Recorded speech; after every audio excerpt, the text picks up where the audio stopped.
Hello everyone, मैं हूँ शालिनी और आज मैं ये बोलूँगी कि चाहे वो दोस्ती हो या रिलेशनशिप, अगर आप लोगों में से किसी को एक पार्टनर को पता चले दूसरा पार्टनर किसी मुसीबत में है या उसको कोई बीमारी है, तो उसका पूरा साथ देना चाहिए, ना कि कभी पीछे छुड़ा करके भागना चाहिए। प्रवीण की लाइफ में 3 लोग थे, कबीर, डैनी और महेश भट्ट। और इन्हीं में से एक ऐसे इंसान थे जिन्होंने प्रवीण का आखिरी टाइम तक साथ नहीं छोड़ा और बिल्कुल उसके साथ खड़े रहे। मैं बताऊंगी आपको आगे की कहानी में वो कौन थे। कबीर बेदी और प्रवीण का जो रिलेशन था वो 1970 से चल रहा था और कहते हैं कि कबीर बेदी प्रवीण को दिलो जान से प्यार करते थे, लेकिन फिर भी उनका रिलेशन लंबे टाइम तक नहीं टिक पाया।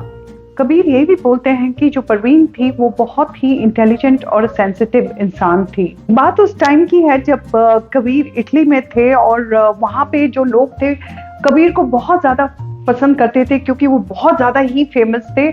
और इस वक्त की बात है जब जो प्रवीण थी उसका भी करियर बहुत ऊंचाइयों में था, लेकिन उसने इस बात को इग्नोर किया और उसके बाद इटली चली गई कबीर के साथ रहने के लिए।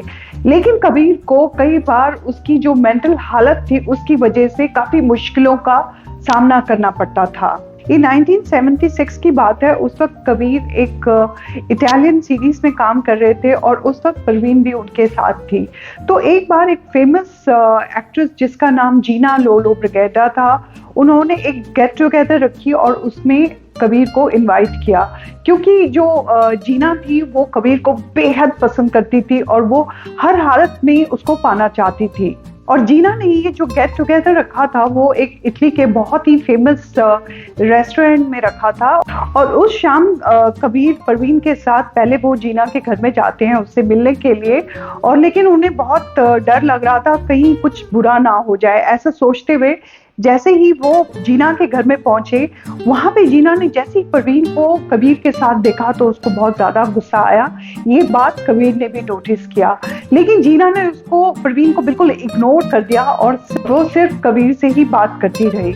जब उन लोगों की बातें खत्म होती हैं तो तीनों बाहर निकल जाते हैं और जीना अपनी कार से रेस्टोरेंट जाने के लिए निकल जाती है और साथ में प्रवीण भाभी और कबीर दूसरी गाड़ी से।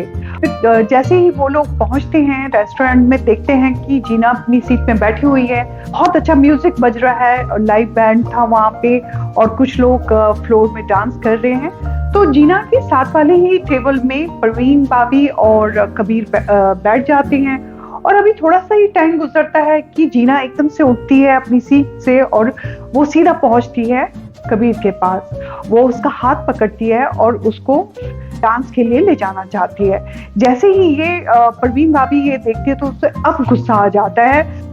अब प्रवीण की और जीना की बहुत ज्यादा लड़ाई होनी शुरू हो जाती है। प्रवीण को काफी गुस्सा आ रहा था, लेकिन वो इतना नहीं चिल्ला रही थी, लेकिन जीना तो पूरी तरीके से चिल्ला रही थी और प्रवीण की बहुत ज्यादा इंसल्ट कर रही थी।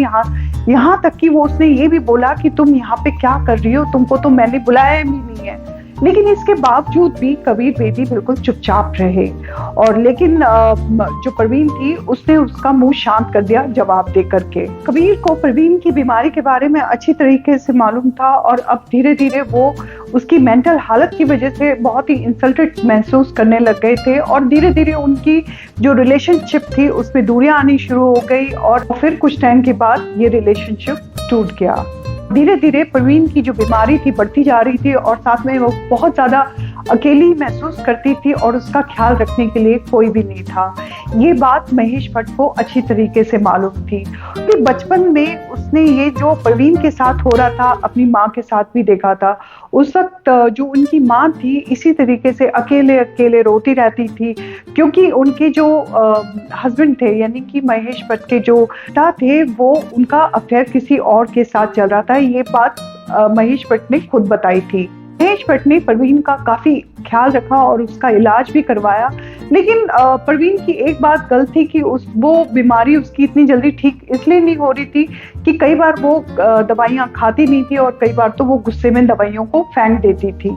एक बार तो परवीन के साथ बहुत ज़्यादा ही बुरा हुआ। वो जेएफके एयरपोर्ट पहुँचती है और वो इंडिया वापस आ रही थी उस वक़्त, और जैसे ही वो पहुँचती है वहाँ पे एक सिक्योरिटी चेकिंग होती है और उसमें उसको रोका जाता है।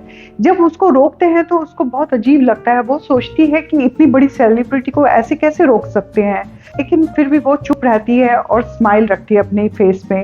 और जब जो ऑफिसर थे उससे पासपोर्ट माँगते हैं तो वो तब भी नहीं दिखाती, बस उसके मुँह में स्माइल रहती है। फिर काफ़ी बोलने के बाद थोड़ा-सी ऊँची आवाज़ में जब ऑफिसर पासपोर्ट माँगते जाते हैं तो वो बिल्कुल कुछ नहीं बोलती है, वो ना ही दिखा रही है, बस सिर्फ़ मुस्कुराती जा रही है। लेकिन पता नहीं अचानक उसको उस दिन क्या हो गया था कि वो इस तरीके से बिहेव कर रही थी। और फिर अचानक ही कुछ टाइम के बाद वो बहुत ज़ोर की चिल्लाना शुरू कर देती है। इतने सारे लोगों के बीच में उसको चुप कराना मुश्किल हो रहा था। काफ़ी कोशिश की जा रही थी लेकिन वो शांत ही नहीं हो रही थी।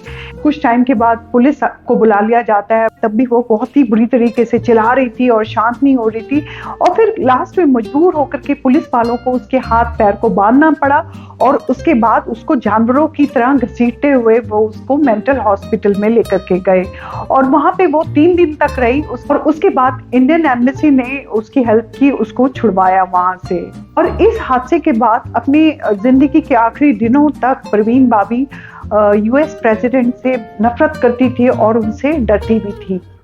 तो आपने देखा, इतनी बड़ी एक्ट्रेस जिसके बहुत ज़्यादा फैन थे और यहाँ तक कि इंडस्ट्री के लोग भी उसको बहुत पसंद करते थे, लेकिन जब उसका आखिरी टाइम आया तो उस वक्त उसके पास कोई भी नहीं था, यहाँ तक कि उसकी बॉडी क्लेम करने के लिए भी कोई नहीं आया।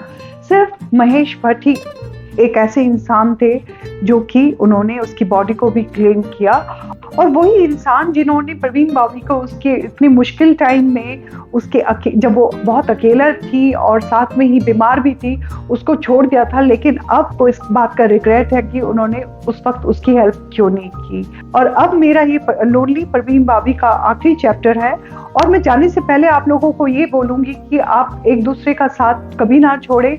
अब मैं बहुत जल्दी मिलती हूँ अपनी दूसरी स्टोरी के साथ। Thank you so much. नमस्ते।